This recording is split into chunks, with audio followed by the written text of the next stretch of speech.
नमस्कार दोस्तों। आज की क्लास जो है हम जो डिस्कशन करेंगे कि आपको जो होता है यूजीसी नेट को जो होता है प्लान बी के रूप में कैसे चुने, क्यों हम यूजीसी नेट यानी नेट जेआरएफ की तरफ जाए। ठीक है, सबसे पहले कई बार जो होता है हम यूपीएससी स्टेट पीसीएस में, जैसे यूपीएससी पीसीएस, बिहार पीसीएस, चाहे राजस्थान, एमपी, हरियाणा, उत्तराखंड, ये सब पीसीएस में हम लोग कई बार फेल हो जाते हैं, तो सोचते हैं कि अब क्या करें। ठीक है, उन लोगों के लिए एक ऑप्शन मेरे पास बी प्लान है। ठीक है, बी प्लान है कि इसमें जो होता है कई बार फेल हो गए हैं, आप 2 बार 3 अटेम्प्ट दे चुके हैं, अगर आप बार बार फेल हो रहे हैं, क्योंकि फेल हो जाने तो आप जो होता है नेट जेआरएफ की तरफ जा सकते हैं। इसमें जो फेल होने का कारण ये है कि जो होता है यूपीएससी पीसीएस स्टेट में जो होता है सीटें बहुत कम आती है, सक्सेस रेशियो जो होता है 0.11% है। ठीक है, इंग्लिश मीडियम में तो है भी, लेकिन हिंदी मीडियम को उससे भी कम। ठीक है, जहाँ सक्सेस रेशियो 0.11% है, तो वहां पे रिस्क बहुत ज्यादा है। 99% 99 बच्चे फेल हो रहे हैं। तो इसलिए आप जो है आपको हताश नहीं होना है, क्योंकि हताश नहीं होना आपको जो होता है, आपने ग्रेजुएशन किया, ग्रेजुएशन के साथ जो होता है आप एमए का फॉर्म जो होता है, अपने कहीं से भी एमए का फॉर्म डाल दीजिए। ठीक है, एमए का फॉर्म डालने के बाद आप उसको जाके केवल एग्जाम दे दीजिए, रेगुलर मत करिए। ठीक है, और वहां पे जाके केवल आप एग्जाम जाने जाइए, एग्जाम जाकर देकर चले आइए, आप एमए कंप्लीट। एमए अगर फर्स्ट ईयर हो जाता है आपका, एमए फर्स्ट ईयर पास कर लेते हैं, तो उसके बाद जो होता है यूजीसी नेट का फॉर्म आप फिल कर सकते हैं। ठीक है, अगर एमए करने के बाद अगर एमए ऑप्शन नहीं है, तो आप चाहे तो बीएड भी कर सकते हैं। ठीक है, ये 2 ऑप्शन आपके पास है। अगर आप यूपीएससी स्टेट पीसीएस अगर तैयारी कर रहे हैं, उसमें बार बार अगर फेल हो रहे हैं आप, तो आप जो होता है ये 2 काम कर सकते हैं। एमए का फॉर्म भी डाल दीजिए तैयारी के साथ। ठीक है, मैंने भी ऐसे ही किया था, एमए का फॉर्म डाल दीजिए। ठीक है, एमए का केवल एग्जाम देना होता है, जा जाके एग्जाम 2 हफ्ते का 1 हफ्ते का होता है, जाके एग्जाम दे लीजिए, और फर्स्ट ईयर के एग्जाम देने के बाद आप जो है यूजीसी नेट का फॉर्म फिल कर सकते हैं। ऐसे आप बीएड का भी कर सकते हैं, बीएड आप कहीं से भी डाल दीजिए, जाके एग्जाम दे दीजिए, चाहे यूपी दे भर दीजिए, चाहे हरियाणा से भर दीजिए, चाहे एमपी से, राजस्थान से, जहां से आपको आपका नजदीक हो, केवल जाके एग्जाम देना होता है। ये आप जो होता है इससे आप जो होता है ऑप्शन बी पे कर सकते हैं। इसमें इस पे इसलिए हो सकता है कि आप 2 बार 3 अटेम्प्ट दे चुके हैं, इन सब की तैयारी के साथ इन सब का फॉर्म डाल दिए, इधर नहीं हो रहा है, तो आप इस पे ऑप्शन पे जाने के बाद आप 1 से 2 साल के अंदर अंदर कहीं नहीं नौकरी आपको लग जाएगी 100%। क्योंकि इसमें बार बार फेल होने से आदमी क्या होता है, निराश होता है, हताश होता है। ठीक है, बहुत से बच्चे आज की डेट में सुसाइड भी कर रहे हैं। ठीक है, कोटा में देख लीजिए, आए दिन लोग सुसाइड कर रहे हैं। अब यूपीएससी पीसीएस स्टेट पीसीएस जो सिलेक्शन नहीं हो रहा, वो भी लोग सुसाइड की रेट बढ़ता जा रहा है। तो सुसाइड हमें नहीं करना है, वो मेरे पास वो ऑप्शन है नहीं सुसाइड का।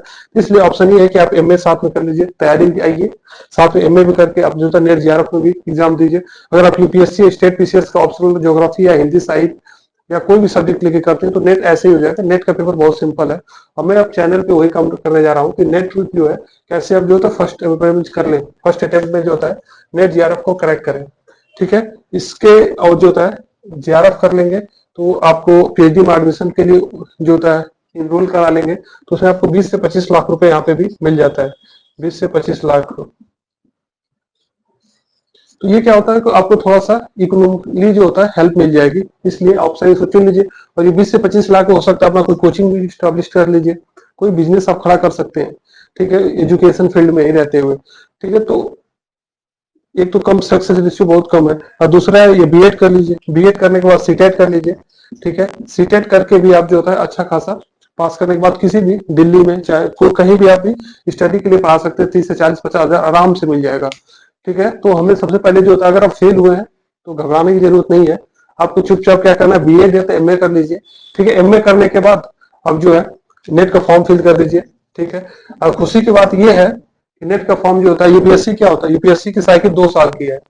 ठीक है, 2 साल की इसकी साइकिल यूपीएससी की है। नेट की साइकिल सुनेंगे आप, तो ये जो होता है हर 6 महीने में आता है फॉर्म, साल में 2 बार, साल में 2 बार आपको बैठने का मौका देता है। यूपीएससी पीसीएस स्टेट में क्या साल में 1 बार होता है, इसकी साइकिल प्री दीजिए, इंटरव्यू मेंस ज्यादा से ज्यादा 2 साल लग जाते हैं। ठीक है, 2 साल के लिए मिडिल फैमिली को 2 साल का खर्च उठाना बहुत मुश्किल है। इसमें क्या आपको हर 6 महीने दे, मान लेते हैं 6 महीने में आप फेल भी हो गए, तो अगले 6 महीने फिर आ जाएगा। तो इसमें क्या है कि आप सक्सेस बहुत जल्दी हो जाएंगे। यही बीएड का भी है, सीटेट का एग्जाम हर 6 6 महीने का होता है। इन दोनों में क्या है कि अगर सीटेट पास कर लिए, तो दिल्ली हो, चाहे आप यूपी हो, हरियाणा, कोई भी स्टेट में आपको जो होता है पढ़ाने के लिए प्राइवेट स्कूल में आराम से मिल जाता है। तो 40 50 हजार रुपए कहीं नहीं गया है। ठीक है, तो एजुकेशन का ये वैल्यू है। आप फेल हुए हैं कोई बात नहीं, ठीक है, लेकिन बट आपके पास ऑप्शन ये सब है। ठीक है, नेट हो गया, ठीक है, बीएड करिए, ये दोनों आप करने के बाद आप कर सकते हैं। दूसरा जो है फर्स्ट पेपर के लिए मैंने अभी एक जो होता है इंडियन लॉजिक का जो है, ठीक, इंडियन लॉजिक का जो होता है एक डाला है, इमीडिएट इंटरफेरेंस, ठीक है, इमीडिएट जो होता है इंटरफेरेंस का मैंने एक डाला है टॉपिक, उसे आप देखिए। हम धीरे धीरे जो होता है फर्स्ट पेपर का पूरा जो होता है लेक्चर हम अपलोड करेंगे, क्योंकि मैंने महंगी फीस दे के पढ़ा है, तो हम सोचते हैं कि सीखा है तो उसको आपको हम फ्री ऑफ कॉस्ट अपने चैनल पे देंगे धीरे धीरे। और दूसरी चीज है कि या तो आप ये काम करिए, ये फ्रेंड जियो ऐप का जो है, फ्रेंड जियो ऐप जो है, इसे डाउनलोड कर लीजिए प्ले स्टोर से। इसमें सारा क्वेश्चन आपको मिल जाएगा, ज्योग्राफी का जो है पीवाईक्यू मिल जाएगा, और जो होता है नेट का भी, नेट का जो होता है फर्स्ट पेपर होगा उसका भी यहाँ पे पीवाईक्यू पूरा पूरा मिल जाएगा इस ऐप पे, ठीक है। तो अगर अगर आपको जीआरएफ फर्स्ट क्रैक कराना है तो चैनल से जुड़े रहिए।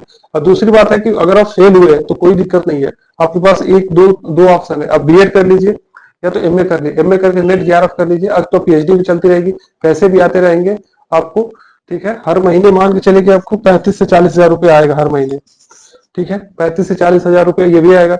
और दूसरी चीज है कि आपका पीएचडी भी 5 साल में हो जाएगा, 5 साल में आपको पैसा आता रहेगा, आपको पढ़ने के लिए भी फायदा हो जाएगा। और दूसरा की चीज है कि आपको टीचिंग लाइन के लिए एक रास्ता खुल जाएगा, जैसे ही आप नेट को आज पास कर लेंगे, ठीक है, अगर हम नेट पास कर लेंगे तो पूरे इंडिया में जो होता है असिस्टेंट प्रोफेसर बनने के लिए आप एलिजिबल भी हो जाएंगे, ठीक है।